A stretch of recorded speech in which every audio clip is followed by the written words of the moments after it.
Gladly hit the road, get up and go if I knew that someday you would lead me back to you. That someday you would lead me back to you. That may be all I leave. Driving slow on Sunday morning, and I never want to leave. Welcome.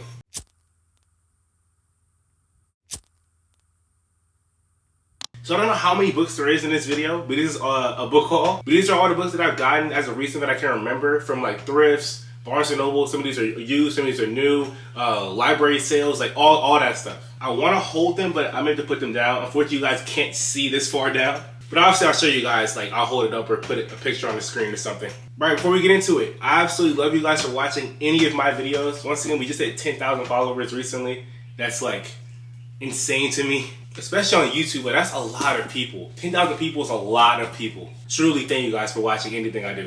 And I also did just order an actual mic. Like I got one that I can actually hold, like a handheld mic. So the one that you guys see on my hat right now, or usually it's like on the do-rag or maybe it's my shirt. You gotta bear with that audio for like 2 more videos maybe. But after that, we're good. I also don't know how long haul videos usually are. I won't try and bore you guys too much, but I do want to give all the books that I got the proper credit they deserve, even if I haven't even read them. I don't know. I'm just really weird on respect. Like, I don't want to, like, under-talk a book, you know? But all right, let's get into it. Actually, before we get into the haul, I want to talk about my recent read. Not too in-depth. It'll probably take, like, 30 seconds. But I just finished Anthem by Ayn Rand, and it's one of the better books that I've read.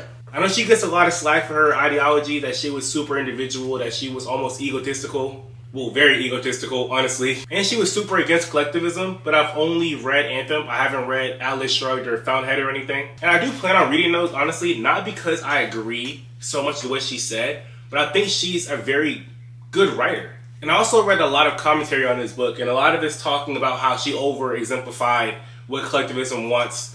No one said it was going to be that extreme. And I can see that. I mean, a lot of stuff in here was definitely exaggerated for the sake of driving an emotional point home. Like saying that if you're not completely individual like Ayn was, that you can't love, that you can't create anything, that you can't build societies, like stuff like that just doesn't really make too much sense to me. But why I liked it so much was me being a creative. For some reason, I really was drawn to the character of Equality, who later changed his name to Prometheus after the Titan, which is a very fitting name, but I won't spoil the book for you. But regardless, I was really drawn to that character, simply because he wanted something that he knew he couldn't have in the society he was in, so he had to break free of the society he was in to chase what he wanted. Another thing that's really unique about the book is that it's told in the first person, but they can't use the word I, so it would say like, we are this, we are that, and it would be, you would think an I is supposed to be there because only one person that is talking about. But in this over-exaggerated dystopian collective society, you can't use first-person articles. So it was cool for me to see him kind of break out of the shell of having to use we and use us, because he was talking about himself only. Like his drive to be an individual reminded me of like Nietzsche or even Dostoevsky and No Some Underground, or the Underground Man per se. Like the Underground Man, No Some Underground talks a lot about breaking free from rationalism and the drive to be a human being, which would be to have your own agency, to have your own autonomy, to do what you want to do. That's the drive to be human. And obviously the Word of Power, that's literally Nietzsche's whole thing. That's his whole selfish ideology. And all 3 of those kind of get the same kind of critique, the same kind of backlash. But I don't know. To me, it was really interesting to read. I'm going to read Atlas Shrugged eventually. I know there's a movie as well. And I'm going to read The Fountainhead. And once again, not really because I agree with everything she says, but just because I think she's a good writer and her characters seem to be fleshed out well. So I'm excited to get into them. But I had to say that because I just finished this like a day ago and I thought it was a really good read, but I'm not going to review it anywhere. And I was like, I might as well just play it in the video. But alright, let's get into the book haul. First book I got is One Flew Over the Cuckoo's Nest by Ken Kersey. So I know this is a actual classic for movies. So I instantly recognized the name when I saw it. But the really why I got it is because I want to start a new series on this account where I read books and then watch the movie and kind of compare and contrast the two. Like obviously you have your Hunger Games, you have your Harry Potters, you have your Dunes. But I feel like even stuff like this is even cooler too. Like Cuckoo's Nest, Clockwork Orange. Like the ones that are like obviously people know are books and movies, but like, I don't know. I feel like those aren't talked about as much as the dystopians are.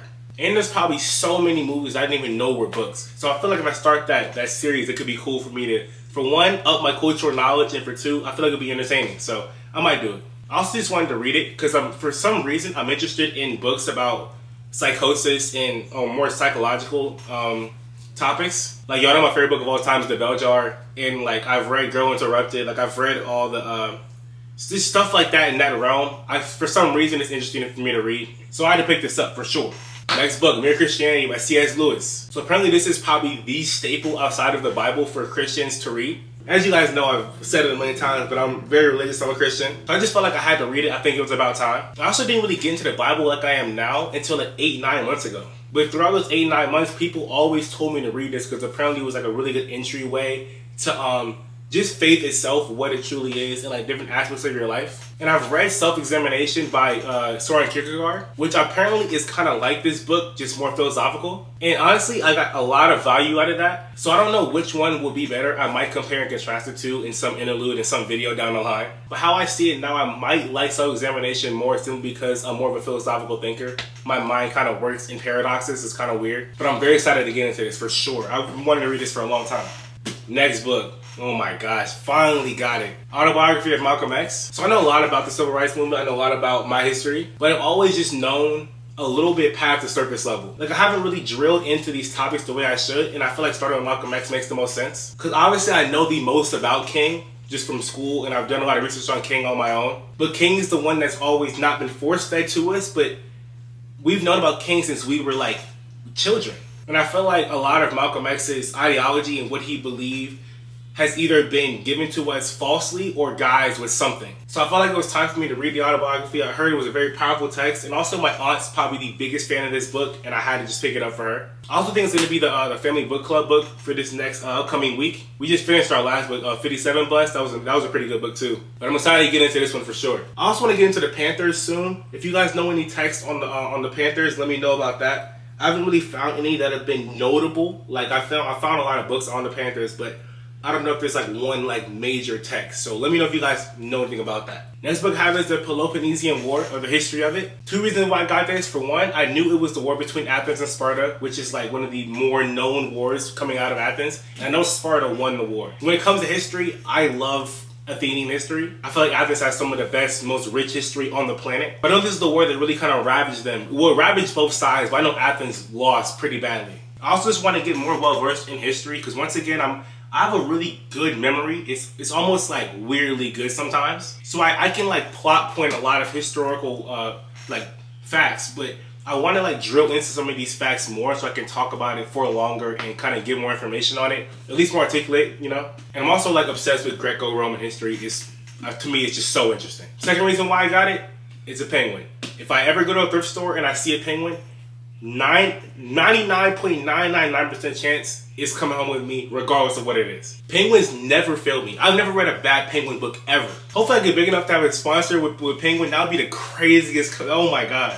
But yes, excited to get into that. But the next two books I have are two sci-fi books, Ender's Game and Dune. So I've never read a sci-fi book in my entire life at all. And I asked people and I said, what are the two best ways to get into sci-fi? Because I want to get into more genres that aren't philosophy, history, and just regular fiction like classics. I got Dune overwhelmingly a lot. Like, that was probably the most recommended book there was. Definitely the second most recommended book was Ender's Game. And honestly, I don't know too much about either one of them. But I know they both have movies. So once again, I was saying earlier on in the video, but I'm planning on doing a series where I read the book, watch the movie, and compare and contrast both. I was thinking of starting with Dune with that series. And the Ender's Game would obviously shortly follow after. Hopefully they're both really good, but I also know that there's no way they would get that much love and I would get recommended that much if it wasn't some of the best books ever. So I'm definitely locked in. I gotta read these soon. Next one I got are two Conrad books. I got The Secret Agent and Heart of Darkness. So The Secret Agent, I got recommended by somebody, and they said, for one, it's a book that no one really ever talks about, but it's one of the best takes or commentaries on morality there is. And for me, morality is one of the most sticky and complicated topics to talk about because if you say the wrong thing, you're instantly shunned. So when I heard that, I was like, okay, well, if it's considered one of the best, it has to be something that's a weird, almost like off take on it. So I'm really excited to read it. I think I also have Victory somewhere. I'm pretty sure that's by Conrad as well, but I haven't read any of his stuff, so I need to get at least something. And I may start with Heart of Darkness because for one, it's a penguin. And I also heard this is his most popular work. So I might start with Heart of Darkness, then go Victory, and then Secret Agent, but I don't know what order I'm gonna do yet. But I'm very excited to get into his work. If you've read any Conrad, let me know. I've heard mixed thoughts about him, but I mean, that can't sway me that much. I mean, I want to have my own opinion on it anyway. But yes, very excited. The next book, Sound and Fury by Faulkner. So obviously Faulkner is one of the figureheads of American literature ever. Like I've definitely heard him talk about as one of the greats. It's him, Hemingway, and I think Ellison I hear a lot. Ellison or Emerson. Or both. I actually don't remember. I get those two mixed up all the time. But as you guys know, I'm the biggest fan of sad media. And I've heard that his books are like heartbreakingly sad. So it'll be weird for me to want to read it. I do understand that. And I know it's a problem. But unfortunately, it makes me want to read it that much more.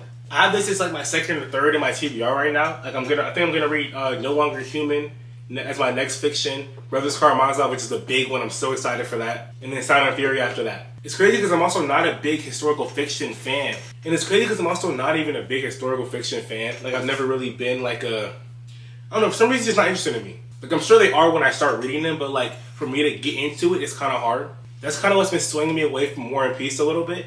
Because I know it's like, it takes place in Napoleon time and it talks about Napoleon, but it's not real Napoleon events. Like, it's just kind of weird. But I know that's a me problem because, like, it's still one of the greatest books ever made. So, like, it's definitely something I have to, like, get into. It's not like, it doesn't got to change for me. But hopefully if I knock this out, I like it enough, I might pick up War and Peace and move that up on my TBR so I can get over that historical fiction hump. But I'm excited to get into Faulkner. I know he has a few more books that are like really well known too. I think it's this one, As I Lay Dying, is another big one too. All right, next two books I got. Two Penguins once again. And both of these are really cool books because there's unknown authors for both of them. But it's Song of Roland and Epic of Gilgamesh. And I've heard about both of these a lot. I know Song of Roland's about, essentially it's a metaphorical or a symbolical version or take on Christianity versus paganism. Like it gets cross-referenced a lot and drawn back to in pop culture, especially when it comes to like Christian areas. But I've also heard it's one of the hardest books to find a good translation for. So hopefully I got to go in. I feel like Penguin wouldn't ever steer me wrong. But I'm excited about this one. The Epic of Gilgamesh is another big one I want to read. Really because I heard that it has a lot of biblical events, but it's written before the Bible.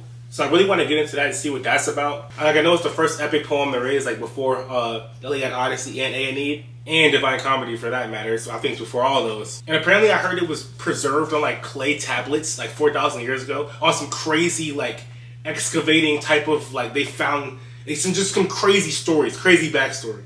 I also saw some weird stat, but it's like I think this is the most cross-referenced book there is ever because it's the oldest. I don't know too much about either except what I've heard off of like either just word of mouth and like some small researching I've done here and there. But I'm very excited to get into both for sure. I need to read both of these kind of soon. Next book, My Brilliant Friend by Elena Ferrante. So I heard Neapolitan Cortez like some of the best work you can find as of recent like modern times. And once I heard that, I intentionally tried not to look at what it's about because I knew I was going to read it eventually. I want to get into some more recent, more modern work. I haven't done any at all since I started my reading journey. I've only read philosophy or classics. I think the most recent book I've read was, man, I don't even know. Well, I read 57 Bus, but that was my family like book club. I haven't chose a book myself to read that's as of recent. Well, I read 57 Bus, but like that was with my family book club, and it wasn't like I chose to read it. It was something we all kind of agreed on. And when I was a kid, I read like Percy Jackson and stuff, but like since I've been in a reading journey, I haven't read anything from modern authors, and I think I need to. It's also talked about a lot by his name is Brady on TikTok. Once again, he's the GOAT TikToker, but it's one of his favorite works ever. The whole quartet is. So I'm excited to get into it, but I can't say I know too much about it to even talk about why I got it. I just saw the name and I was like, let's get it.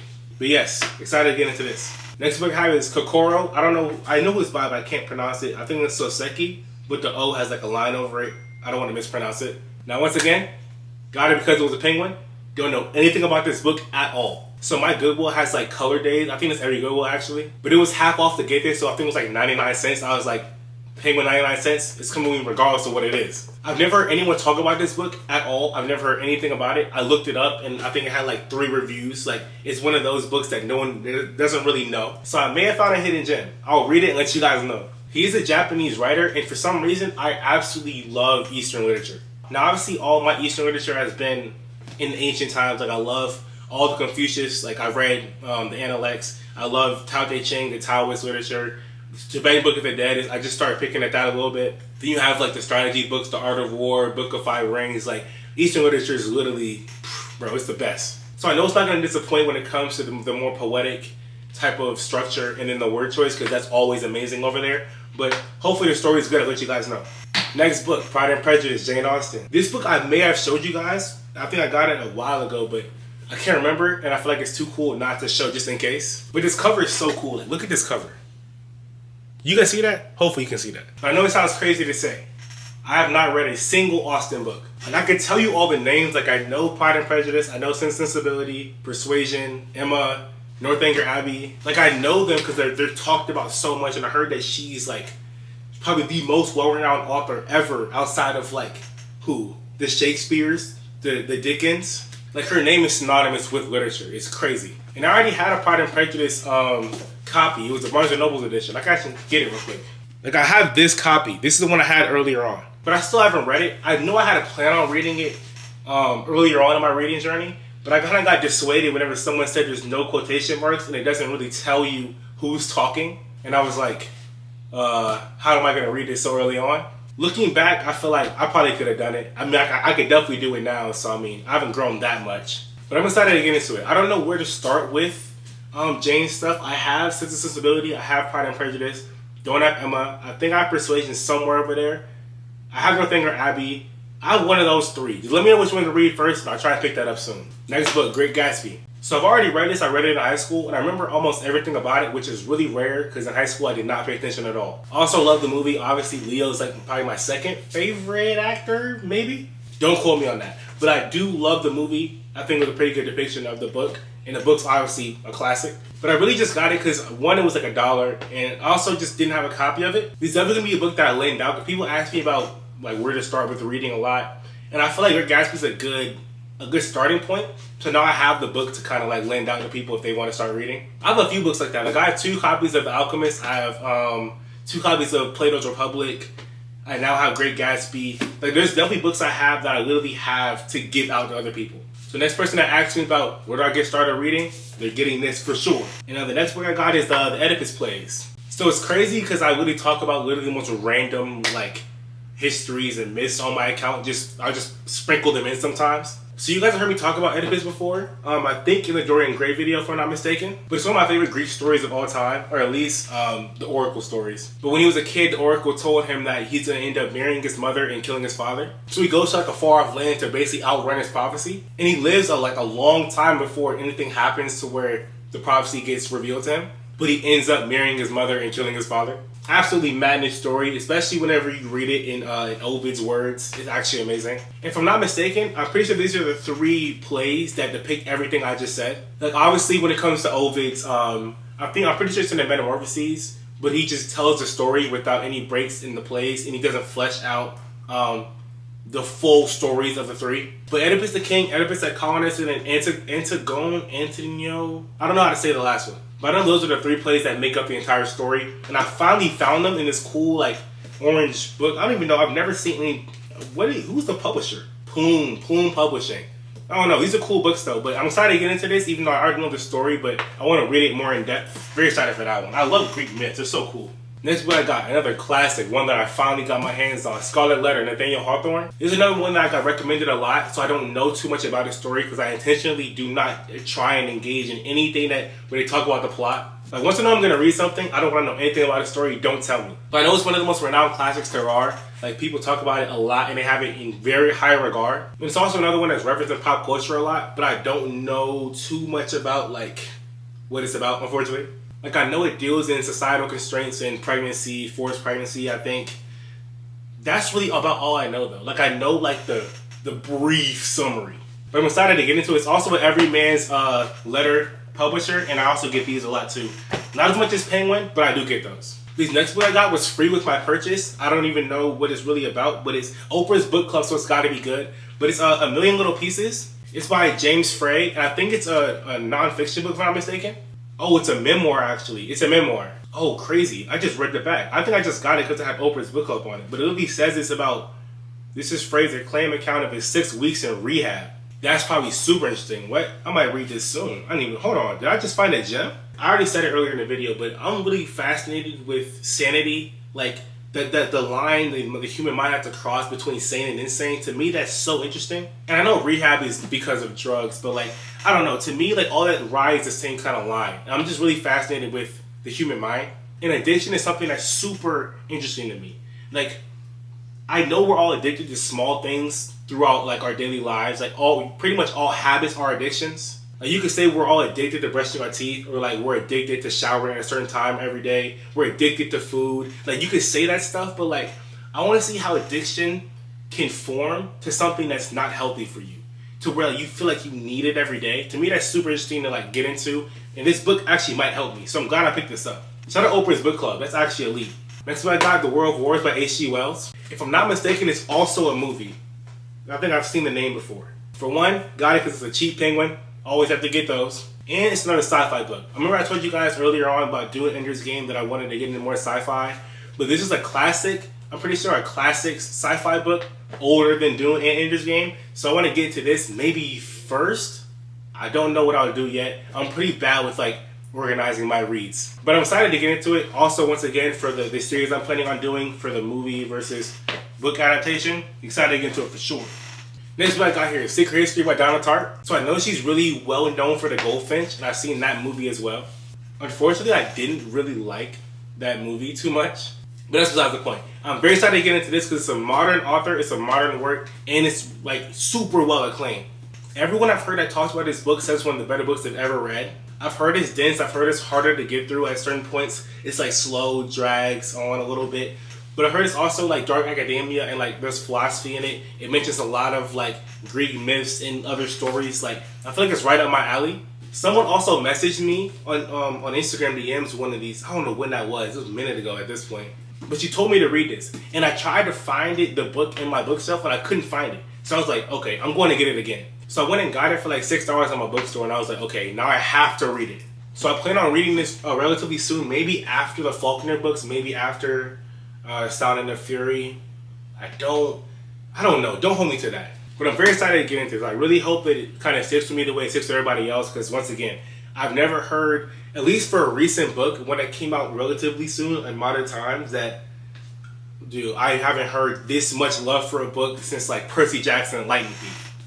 This one I got is Confederacy of Dunces. Now, I only got this book because it was a Pulitzer Prize winner. I saw it on the front. I don't know too much about the book itself.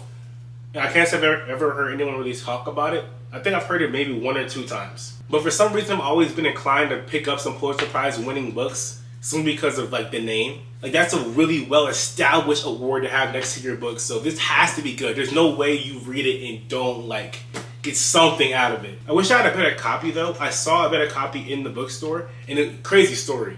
I saw it. I saw Pulitzer Prize on it. I was like, okay, it'll be here when I get back.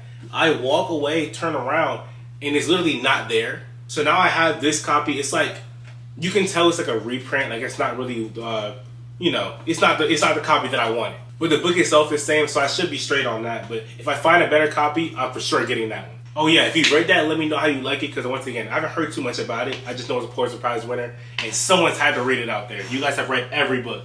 Next book I got, A Brief History of Time by Stephen Hawking. So ever since I was younger, I've always been oddly fascinated with Stephen Hawking. To me, he's always just been such a cool figure, because he was like, obviously had a disability, and he was just so revolutionarily smart. Like it was almost like he was like a computer. I feel like there's a difference between intellect. Like there's someone as in like maybe like a Tesla, who Tesla was also very, very academic and book smart, but he was a creative. He was an inventor. He was very innovative with his thinking. But I feel like Stephen Hawking's literally a calculator. Like he's so much more mathematical or arithmetic when it comes to his thought process. And the reason why I like him so much is because I'm nothing like that at all. Like I have a really good retention and memory when it comes to things I really like. So I guess that would be more of a Hawking kind of mentality or mindset when it comes to intellect.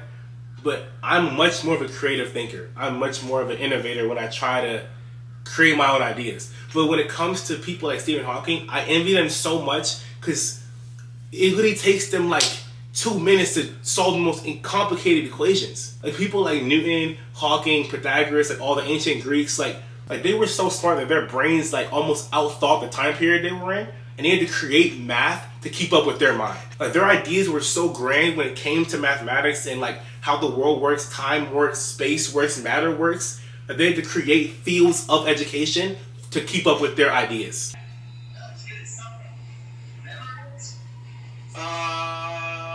Yo, huh? You can hear me? Yes. Hey, I'm filming a video right now. You trying to be in a video real quick? Say what's up. What's up, guys?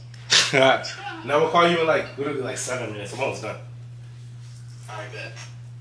Sorry for the interruption, but yes, all that to say, I'm very excited to get into a Hawking book because for one, hopefully I can understand what he's saying because once again, I'm not as smart as him. I'm nowhere near smart as him. He's actually insane. But hopefully I can understand it and hopefully I can get something out of it because obviously I know that we have two different ways of thinking when it comes to how existence came to be. I think he's against God, I'm pretty sure.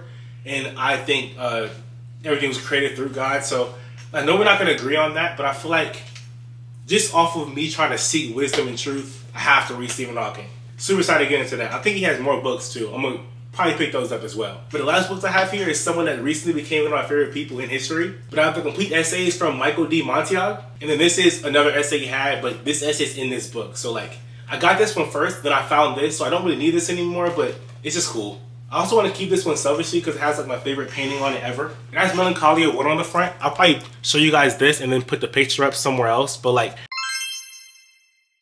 don't know which one's better though, Melancholia or the Caravaggio David and Goliath, the twins. I don't know. But I recently just started journaling and keeping all my thoughts on paper. So I journal and then I have a commonplace book for throughout the day. So I have two separate notebooks I keep my thoughts in. And Montaigne was never some huge academic. He was always someone that just critically thought about everything that he intaked when it came to media. Anything he read, any place he went to, he would go in nature and write about how he was feeling. And he would do it in a scholarly way, but he wasn't an academic. He was just smart. He thought a lot about what he was saying. I've always just been someone that tried to think a lot. I've always been in love with critical thinking because I felt what's the point in not doing that? I refuse to be someone that's a sleepwalker that lives on an autopilot kind of state where they don't think about anything they're doing. And if you don't think about anything you're doing, you lose the meaning in everything you're doing. And I've always been like that since I was 8, 9. I remember when I was 8, 9 years old, I would be in the car saying, why are we here to my parents? And they'd be like, why are you asking that question? I've always just been someone that had really existential ideas when it came to the world. And I've been picking around at these essays. I read 2 of them so far. I think I read one on page 600. Then I read the very first one in the book. And he's just so fascinating to read because he's not someone like a Voltaire or a Dostoevsky or an Aristotle or someone like that where there'll be 2 sentences of the most profound thing you'll ever read. You'll never get anything like that with him. It's always something that's it's always something that you think would be surface level. But the fact that he got to that point would be he critically thought about what he was saying. It wasn't he thought this and wrote it down. Obviously he's a great writer. He wouldn't be renowned the way he is if he wasn't. But there's just something to me that's feels rudimentary mixed with scholar. And it's okay, you're someone I can relate to because you're not speaking the way Stephen Hawking is. You're some mathematical geniuses and you're not speaking in the way an Einstein or a Tesla was that was more creative in their thinking. You're someone in the middle that's let me just critically think about everything and document everything I'm thinking. To me, that's what Montaigne was, and he's super cool to me. I'm going to finish this probably before I'm 25, but hopefully I can get that done. But that is all the books I have. Actually, let me count these real quick. So I think that was 24, 25 books. I'm sure I'll have the right number whenever I put my title on there. But thank you guys for watching this video. I now have to put all these books up. I don't know where I'm going to put them. I have to get a new shelf. But if you put any of these, let me know how you like them. Obviously, I don't know too much about a lot of them. And I also just want to talk about books because they're the greatest thing on the planet. Literally. Love you guys. Read something today.